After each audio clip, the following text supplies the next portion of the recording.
ಇಲ್ಲಿ ನಾಗರಬೆಟ್ಟ ಏತ ನೀರಾವರಿ ಸುಮಾರು 3200 ಹೆಕ್ಟೇರ್ಗೆ ಈ ಕೆಲಸ ತೆಗೆದುಕೊಂಡಿದೆ. ಇದು ಬಹಳ ಇಂಪಾರ್ಟೆಂಟ್ ಕೆಲಸ. ಇದಕ್ಕೀಗಾಗಲೇ ನಾವು ಸುಮಾರು 170 ಕೋಟಿ ರೂಪಾಯಿ ಅಷ್ಟು ಆಗಬೇಕು ಅಂತೇಳಿ ಇದಕ್ಕೆ 2017ರಲ್ಲಿ ಆಡಳಿತ ಅನುಮೋದನೆ ಕೊಟ್ಟಿದ್ದೇವೆ. ಈಗಾಗಲೇ ನಾನು ಡೀಟೇಲ್ಸ್ ಕೂಡ ಅವ್ರಿಗೆ ತಲುಪಿಸಿದ್ದೀನಿ. ಇದಾದಷ್ಟು ಜಲ್ದಿ ಆಗಬೇಕು. 3 ಪ್ಯಾಕೇಜ್ಗಳನ್ನ ಇದನ್ನ ಕೈಗೊಳ್ಳಲಾಗ್ತಿದೆ.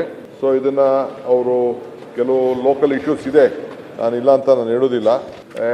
ತಮಗೆ ಗೊತ್ತಿದೆ, ನಾವು UKP ವಿಚಾರದಲ್ಲಿ ನಮ್ಮದೇ ಆದಂಥ ಒಂದು ಸಮಗ್ರವಾದಂಥ ನೀತಿ, ಲ್ಯಾಂಡ್ ಅಕ್ವಿಷನ್ ವಿಚಾರದಲ್ಲಿ ಎಲ್ಲೆಲ್ಲಿ ಸಮಸ್ಯೆ ಇದೆ ಅದನ್ನೆಲ್ಲ ನಾವು ತೆಗೆದುಕೊಂಡಿದ್ದೇವೆ. ಸೊ ಇಲ್ಲಿ ಈ ಪ್ಯಾಕೇಜ್ನಲ್ಲಿ ಒಬ್ಬರು ಬಿರದಾರ್ ಅಂತ ಒಬ್ಬ ಗುತ್ತಿಗೆದಾರರು, ಅವರು ಸುಮಾರು ಒಂದು 49 ಕೋಟಿ ರೂಪಾಯಿದು ಮೊತ್ತದ ಒಂದು ಗುತ್ತಿಗೆಯನ್ನ 21ರಲ್ಲೇ ತೆಗೆದುಕೊಂಡಿದ್ದಾರೆ. ಟೆಂಡರ್ ನಿಯಮಾವಳಿಯಂತೆ 12 ತಿಂಗಳಲ್ಲಿ ಅವರು ಮುಗಿಬೇಕಾಗಿತ್ತು. 22ರೊಳಗೆ ಪೂರ್ಣಗೊಳಿಸ್ತೀನಿ ಅಂತ ಅಂದ್ಬಿಟ್ಟು ಈಗಾಗಲೇ ಭೂ ಸ್ವಾಧೀನ ವಿಳಂಬ ಆಗಿದ್ದರಿಂದ ಕಾಮಗಾರಿ ಭೂ ಸ್ವಾಧೀನ ಆಗಿಲ್ಲ. ನಾನು ಇದನ್ನ ಪ್ರತ್ಯೇಕವಾಗಿ ಅವರು ನನ್ನ ಗಮನ ಸೆಳೆದಿದ್ದಾರೆ. ನಾನು ಇದಕ್ಕೊಂದು ಪ್ರತ್ಯೇಕವಾದಂಥ ಒಂದು ಸಮಿತಿನೇ, ಒಂದು ತಂಡನೇ ಕಳಿಸಿ ಇದಾದಷ್ಟು ಜಲ್ದಿ ಈ ಕಾರ್ಯಕ್ರಮ ಕಾಮಗಾರಿ ಮುಗಿಯುವಂಥ ಒಂದು ವ್ಯವಸ್ಥೆಯನ್ನು ನಾನು ಮಾಡ್ತೀನಿ.